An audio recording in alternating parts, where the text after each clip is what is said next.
আজ বলবো বাংলা সাহিত্যিকের একজন সাহিত্যিকের কথা, যিনি আধুনিক উপন্যাসকার মধ্যে অন্যতম নাম ছিল তার নারায়ণ সান্যাল। পাঠকের কাছে তিনি পরিচিত ছিলেন বহুমুখী লেখক হিসাবে। বিজ্ঞান মনস্ক দৃষ্টি এবং রহস্য রোমাঞ্চের ভিন্ন স্বাদের গল্প বা উপন্যাসের জন্য নারায়ণ সান্যালের গ্রহণ করেন 26শে এপ্রিল 1924 সালে।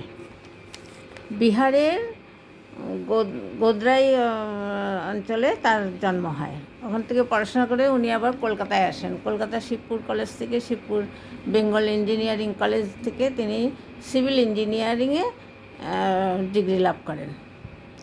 তার পরবর্তীতে তিনি কেন্দ্রীয় সরকারে চাকরি করেন প্রকৌশল হিসেবে, মানে একজন দক্ষ প্রকৌশল হিসেবে তিনি কিছুদিন চাকরি করেন। কিন্তু তার সাহিত্যের প্রতি অনুরাগের জন্য, লেখালেখির জন্য তিনি ওই চাকরি করতে পারেননি। তিনি ওই বই লিখতে শুরু করেন। বই লিখে তার জনপ্রিয়তা আসে।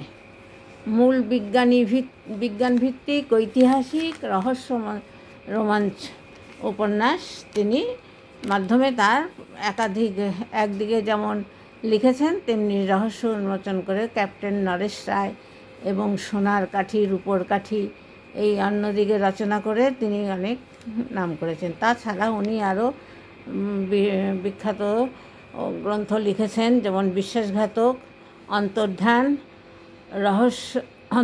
রহস্য, কেয়ামত প্রভৃতি বাংলা সাহিত্যে তিনি নতুন ধারা কাহিনী করে তুলেছিলেন। সবার প্রিয় কাহিনী, তিনি প্রিয় সাহিত্যিক হিসেবে পরিচিত হয়ে যান।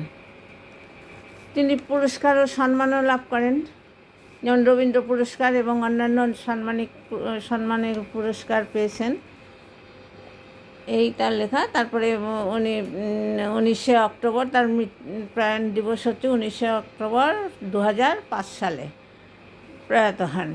তিনি তো রেখে গেছেন অসংখ্য অমর সৃষ্টি, আজও পাঠকের মনে সমানভাবে জীবিত আছে তার লেখাগুলো।